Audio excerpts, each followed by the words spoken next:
Hello and welcome to episode 2. So let's start our journey, and we start at absolute rock bottom. Rock bottom in the sense, imagine you're having massive depression and suicidal tendencies, and you have no particular direction in life. You don't know what you're doing. It seems like you're just going with the flow, floating along, and the river is carrying you along, kind of a thing. And it seems like things are just happening in your life, right? So you feel utterly lost. How do I know this? Because I've been there. I've spent many years in that state, and that's not a fun state to be in, right? It's not nice. So let's start our journey with assuming absolutely nothing and going with what we know currently. What do we know? That we have a body, right? And to sustain the body, it requires a few things like food, shelter, etc. And if we look at our life, there are three particular areas which are causing us most tension and most grievance and most suffering and most pain. There are just three areas in life, and these are the three areas when messed up cause most suffering and most pain and most problems. These are, first one is health, physical and mental health. The second and the third being relationships and finances. The primary of which is your physical and mental health. That's got to do with your body and your mind, right? So we start from there. Let's start on fixing our body and mind. So what exactly is the body? If you look at it, your body is just made up of earth, right? It is made up of substances from this planet, and it is a system which is literally made up of stuff from this planet. Now, it is not a static system, it's a dynamic system, which means things are happening on the inside. Even when you're sitting still, there are processes that are going on the inside, and these processes consume resources. So when resources are being consumed, it means that you got to constantly replenish those resources. Therefore, you have a system of ingesting resources from this planet. Like you eat food, that's what we call food, and you consume water, and you breathe air. These are the three ways that you are taking in stuff. You also absorb stuff from your skin. So yeah, that there are four possible ways that you can absorb things into your body, and there are many processes that this absorbed stuff goes through. And then there's a process of excretion where you throw out the waste byproducts that are no longer required by your body, right? Cool. So now you have accumulated resources for to sustain this body for a brief amount of time, and then you're going to have to accumulate these resources again, consume food again, consume water again, breathe continually. You can, if you noticed, you can't hold your breath for a very long time, can you? Because that will break down the reactions that are happening in the body, right? So you need food, water, and air continually to sustain this body. To make our body better, we need good food, good water, and good air. These three things are required to keep our body in a very healthy state. If you start eating bad food, start breathing bad air, and start drinking bad water, you will fall sick. Things will go wrong with this system. These resources, once they're gone in the body, there are things which are generated from it to be used in different areas of your body, right? So there are different systems running in your body. There's a circulation system, which is you breathe and then you oxygenate your blood, and your blood carries nutrients across the body. That's one way. And then you do physical work, so you need muscles to do work. There is the digestion process which is happening in the body, and then there is your hormone stuff which is going on in your body. There is your immune system, which is making sure that your body cells are behaving normally and there are no foreign cells coming in and attacking and breaking the system down, breaking your body down. There is the excretory system, which is going to remove unnecessary stuff from your body, toxins from your body which might be harmful, right? You got to throw them out. So there is the excretory system, and then there is ways you have to interact with the environment. So you have your sensory system, You have your eyes, ears, nose, etc. to constantly keep aware of what's going on around you and to interact with the world and keep you safe, right? So these are many systems which are running in our body. If you look at it, there's a complex energy management which is happening. Like the energy which is generated from the food has to be used in different ways at different times and in the body, right? So it's not the same all over the place. Like, you know, there are systems where let's take the example of liver, right? So if you are in a stressful situation, say for example you're walking on the road and a dog starts to chase you, right? So that's a system, that's a situation where you got to take some swift action and get away from the dog and defend yourself.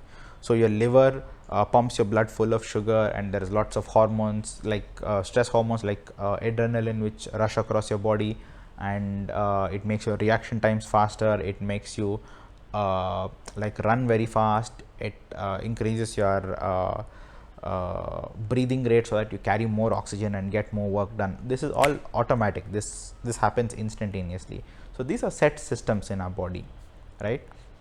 So if you look at it, like there is a body which runs on resources, and then on top of that is an energy management system which takes care of what kind of energy is used where and at what period of time, right?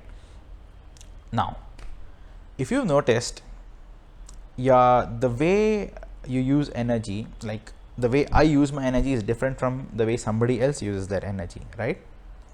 So let's take a simple example. Suppose you are scared of water, right? And you and one of your friends go to the sea, right? Go to a beach. So that might trigger a state of panic in you, whereas your friend might be absolutely calm, right? So if you have noticed, the same situation brought two different reactions from two different people. Or let's take the example of being chased by a dog. Somebody who's not afraid of dogs will react very differently when a dog starts to chase them, right? They might remain calm, and which will, you know, distract the dog and stop the dog from actually chasing them. Whereas if you run away, the dog will continue to chase you. So these are two different reactions, right? This means that two different people have two different ways to manage the energy and manage the systems which are running in their body. How is it so, right? So this is from the mind. If you've noticed, there are situations where you might get very stressed and somebody might not, right? So this is the way your energy is managed in your body is highly thought driven, all right? And if you it's like if you start thinking about stuff which is causing you tension. Let's say you're on it's a weekend, you're on a trip, you've gone out on a drive somewhere, and you get a message from your boss, or you just remember your boss, right? You don't even need to interact with that person, right? Just imagine your boss and remember that you have to meet that person on the following Monday, right? Just that thought is going to cause you stress, highly likely. And because of this stress, you might, you might not eat properly, or you might overeat. Let's say you get worried about how your meeting is going to go on a Monday, and you order some extra ice cream, and or you order extra coffee, or you start smoking. Because of this, you go out on a smoke, go out to have a smoke, or go start consuming alcohol because you want to calm yourself down, right? There are so many ways our thoughts can either improve or spoil the way our body manages energy in itself, right? Now these thoughts, it's very, very important for you to rectify these thoughts, and it's very, very important. This is primary. This is how you get healthy, right? So a lot of people want to lose weight, a lot of people want to get fit, but they're not consistent with the workouts, or they're not consistent with the diet. Why is it? It's not like they're doing it intentionally. It's not like if you have joined the gym, you want to give up and lose all the money which you have paid to the gym. It's just that you're not in a state of mind. Your mind, you're not in a good state of mind to go to the gym. Your mind, your thought processes are causing problems which is preventing you from going to the gym, right? So it's very, very important for you to fix your mind. And by fixing the mind, you optimize the way in which your body manages energy, your systems run in your body, and therefore you become healthy. That's about it. That is in a sense what health is. A healthy person just has a very efficient body and mind. This process of making your body more energy efficient is something called pranayama. That's it. So if you break down those words, prana is the energy which you use to stay alive, and ayama means cultivation or improving or making better, right, or increasing. So if you put those two together, the energy which you use to stay alive, you are increasing that, cultivating that, making it more. It's just that. So a more efficient system, a more efficient body and mind makes you more healthy. That's it. And this is the process of pranayama. So great, now that's clear. But then if you have by any chance explored pranayama in any way, you will immediately remember that it is all about breathing. It's all about one nostril in, one nostril out, or holding breath and letting your breath out, pulling your stomach in, pushing your stomach out, etc., etc. Why is that? Right? So what happens? Why is it that it's all about breathing? Well, it's not exactly about breathing. It is about training the mind using the breath as a tool. That's what pranayama, that's what the breathing exercises are about. So the pranayama which I have learnt is the Nath pranayama, which involves not just breathing, but it also involves mind exercises. This is something which has not been taught outside of our school, and these mind exercises that are associated with the breathing exercises is like a supercharger to the breathing exercises. It just makes their effort, it just makes their effect 10 times more. So yeah, so pranayama is about training your mind and your body to be more efficient, and this is done using the breathing techniques and mind exercises. A combination of these two is going to start to make your body quite efficient at managing energy and just staying alive in a more efficient way. But then here's an interesting question. What is it that makes your body inefficient? Right? So let's wind the clock back and let's go to, let's remember how we were when we were young. Can you remember the amount of energy which you had? You would eat so little, but then you would be energetic throughout the day. Like if you fall, you would heal really, really quickly, right? And your body would feel light, you would be really flexible, and we could play in the hot sun. You remember that? How we would play in the hot sun, like blazing summer heat, like 35 degrees C, and we would be out playing on the streets. We can't do that now, right? So that simply means our body has become more inefficient. Why has it become more inefficient? Because there is a lot of crap in here. That's it.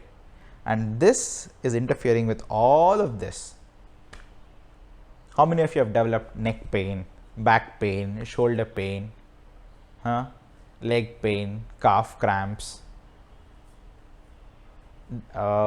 sensitive knees, low back problems? Oh, low back is a big one, right? Low back problems, elbow problems, shoulder problems. How many of us have this? A lot of us, right? So these are the ways in which our body and mind becomes inefficient. That's it. And we have to fix all of these things to get healthy. This is the only way to do it. The first thing we are looking to do is to fix our health. So what happens when you start becoming healthy? It's very simple. Your body is able to get rid of all of its stress and be more relaxed. That's it. Being relaxed at a cellular level is being healthy. That's it. So our aim is to find relaxation in health and also in the other two areas of relationships and finances. We're going to get there. First, let us deal with our health, because solving health is going to solve a lot of issues in a lot of people's lives. That's the aim here. So we're going to start solving health. Now, if you want to learn Nath Pranayama, I can teach you. I have the consent of my teacher to teach this, and I'll just create a small course for this and we can get started on this. But if you want to give this a try, you can go ahead and give it a try and make yourself more efficient. Just pay attention to what you're thinking and the kind of logics that you're using in life, right? So figure out how do you get healthy and how do you solve problems, how do you solve your stresses in life, okay? And yeah, go ahead with that. And in the next video we're going to be exploring another topic like this. If you want to explore pranayama on your own, please go ahead, see if you can make your body more efficient and more healthy. Please, I really hope that you succeed in this. But if you want to learn the yoga way of pranayama, and if you want to learn if you want to make it really fast, like get healthy really quickly, stop all the mental triggers, stop going through that spiral of thoughts which leads you down.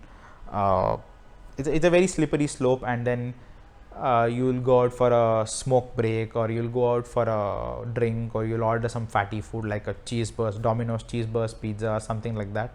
If you don't want to go down that path and you want to instead have a very quick way of getting out of all of those things, learn the Nath Pranayama.